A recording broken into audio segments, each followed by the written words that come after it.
Alors bonjour et bienvenue à cette quatrième vidéo de mon voyage à Tchernobyl. Ici, nous allons parler essentiellement de radioactivité et également de quelques autres légendes urbaines autour de Tchernobyl. Il y en a nécessairement beaucoup des légendes urbaines. On va d'abord commencer avec le sujet principal quand on parle de cette ville-là, à savoir donc à quoi s'attendre. Maintenant, première des choses, vous devez comprendre ce qui est affiché sur le compteur Gégère parce que j'en avais un avec moi et je me suis amusé un peu partout à l'utiliser. Donc, imaginez qu'une quantité de radiation de 10 millions. Si vous recevez pour 10 millions de radiation dans votre vie, vous êtes mort. Point. Si vous recevez 1 million, vous êtes malade, vous êtes malheureux, mais probablement encore en vie. Et donc ça, c'est sur le total de votre vie. Donc, vous pourriez en recevoir un petit peu de façon constante ou énormément très très peu de temps. Mais globalement, c'est ça qui se passe. Et au moment de l'explosion, d'ailleurs, il a été estimé que le travailleur qui était tout juste en face du réacteur a reçu une quantité de 300 millions à l'intérieur d'une fraction de seconde. Donc, ça vous donne une idée. Ça varie beaucoup comme ça. Maintenant, sur le compteur Gégère, ce qui est affiché, c'est donc la quantité que vous recevez à l'intérieur d'une heure. Donc, supposons qu'un chiffre de 1, imaginez-vous comme ça, dans l'intérieur de l'année, si vous vivez toujours dans une quantité de 1, faites votre calcul, à la fin de votre vie, vous serez peut-être légèrement cancéreux à cause des radiations, mais très peu, là, globalement. C'est pas dans un niveau dangereux quand un compteur Gégère affiche 1. Dans le cas du mien, il commence à s'emballer aux alentours de 3. Maintenant, dans les grandes villes de ce monde, d'habitude, vous avez une quantité en tout temps qui vous entoure de 0,1. Peu importe d'où est-ce que vous venez sur la planète, c'est probablement la réalité. À Kiev, c'est 0,15. Un petit peu plus élevé, mais quand même pas plus qu'il faut. Dans un avion de ligne, vous êtes généralement entre 1 et 2. Peut-être même certains avions d'une ancienne époque ont monté jusqu'à 3. Mais donc, ça vous donne une idée. Un pilote de ligne, que c'est ça son emploi à temps plein, à la fin de ses jours, il a reçu donc beaucoup plus de radiation que monsieur et madame tout le monde qui habitent dans une ville. Mais tout de même, faites votre calcul, si on considère qu'il travaille, disons, 2000 heures par année, après une carrière de 40 ans, avec une quantité de 1, ça fait donc 2000 par an, 40 ans, ça fait donc 80 000. Alors que c'est à 1 million qu'on commence à être malade, ça vous donne une idée. Donc, quantité entre 1 et 2, c'est donc pas réellement si dangereux que ça.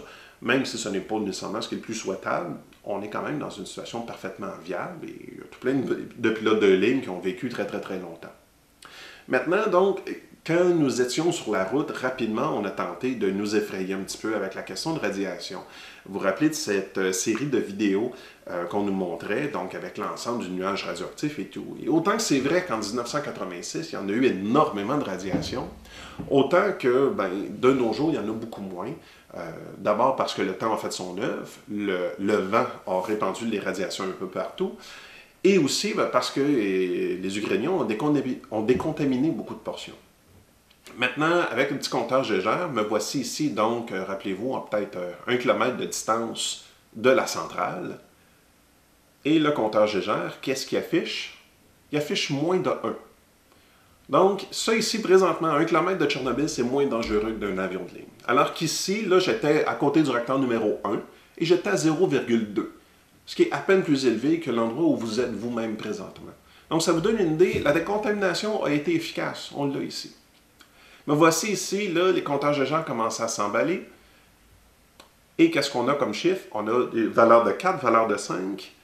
Et je suis tout simplement à une centaine de mètres de l'ancien tombeau, celui qui est fissuré, et le vent me soufflait en ma direction.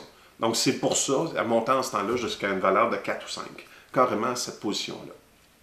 Voici ici à la forêt des arbres rouges avec le gros symbole radioactif. Et on voit encore là sur le compteur que les valeurs sont inférieures à 1. Donc, même quand on se colle carrément dessus, les valeurs restent toujours relativement basses.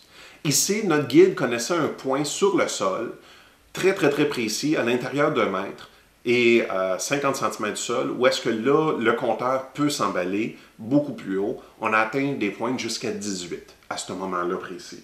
Autrement, on n'a jamais rencontré une seule autre valeur supérieure à 10. Et en fait, même c'était rarissime, mais supérieure à 5. Et ensuite, donc, vous voyez, on nous emballe dans des machines qui servent à valider notre taux de radioactivité, alors que c'est un petit peu du n'importe quoi. Voici ici une petite poupée abandonnée qui manque une jambe directement devant un orphelinat. Niveau de radiation, encore là, inférieur à 1. Et ça m'amène au fait que, ben, il y a eu un petit peu de n'importe quoi en termes de mise en scène. Parce que je connais aucune petite fille qui a envie d'abandonner sa poupée en face de sa résidence. Je comprends pas comment est-ce que l'effet du temps aurait pu enlever juste une jambe à la poupée. Ensuite, on voit donc un peu partout, il y avait donc d'autres jouets abandonnés. Comment ça se fait qu'il y avait ce lapin-là en peluche dans la salle de bain au milieu? Mais pas juste dans la salle de bain, il était sur une commode au milieu de la salle de bain. Qui sait qui irait, au moment qu'il faut évacuer la ville, il se casserait la tête à déplacer une commode pour la mettre au milieu d'une salle de bain et mettre le lapin directement au centre? On a parfois l'impression qu'il y a un peu de mise en scène autour de tout ça, et c'est dommage parce que le restant, les bâtiments abandonnés sont bel et bien là, sont réels, les vieux livres qui traînent sur le sol, qui intéressent personne, sont bel et bien réels. Il y a donc juste quelques jouets qui ont été placés, une poupée avec un masque à gaz une fois, donc juste question de créer ce sentiment-là. Et c'est dommage parce que c'est de la mise en scène et ça vient apparaître. Et 99% de ce que vous allez voir est vrai. Fait que pourquoi ne pas nous le donner à 100%? Vous n'avez rien qu'à ne pas laisser traîner ces poupées-là. Mon livre, on va, dans n'importe quel reportage que vous allez voir au sujet de Tchernobyl, il y aura un peu de tout ça. Donc, ça, je l'ai trouvé un petit peu dommage. Nécessairement, des informations sur le taux de radiation, la réalité, c'est que vous n'avez pas du tout à vous en faire. À la limite, peut-être vous allez y aller une journée où c'est que le vent souffle dans un autre sens, alors vous allez obtenir des chiffres différents des miens, mais ça ne sera pas diamétralement opposé, loin de là. Et donc, deuxième chose, il y a un peu de mise en scène et je trouve ça dommage. Maintenant, il existe une autre histoire, une autre légende urbaine que j'ai entendue de la part d'autres Ukrainiens quand ils étaient là. Et mettez-vous un petit peu en contexte, l'Ukraine a historiquement toujours été très près des Russes. Et récemment, la volonté politique a changé par rapport à ça. Et désormais, ils souhaitent être plus européens que russes. Et avec la guerre civile qui s'en est suivie, aujourd'hui, les Ukrainiens détestent les Russes. Au point de suspecter que les Russes aient volontairement fait cet accident-là dans le but de tester la résistance d'une population face à des radiations intensives. Donc, qu'est-ce qui arriverait en cas d'un désastre nucléaire? Et ça, je l'ai entendu plus d'une fois en Ukraine, et c'est leur prétention. Maintenant, il faut reconnaître que tant qu'à faire des tests sur une population, tant mieux que ce ne soit pas la nôtre. Donc, ça pourrait faire du sens à première vue comme ça que les Russes aient décidé de s'essayer sur les Ukrainiens. La seule raison logique que j'ai trouvée pour dire que c'est peut-être pas vrai, par contre, cette légende urbaine-là, c'est tout simplement dû au fait que Pripyat, c'était la belle ville dont ils étaient fiers. Ils en faisaient des publicités. C'était la ville parfaite pour montrer à quel point que le régime soviétique fonctionne bien. Il y avait le réacteur numéro 5, le réacteur numéro 6 en construction. Donc, tant qu'à faire sauter une ville, pourquoi se casser la tête à construire de quoi d'aussi complexe, d'aussi dispendieux que ça? Pourquoi se casser la tête à construire 2 autres réacteurs si de toute façon, il était pour les sauter?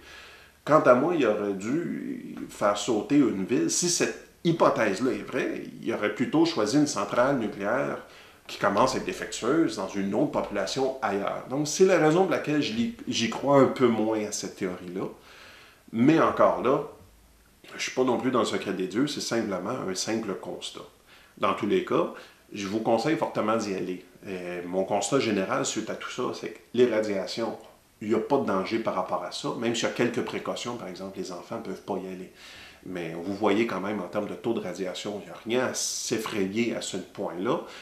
Le travail de décontamination a globalement été efficace.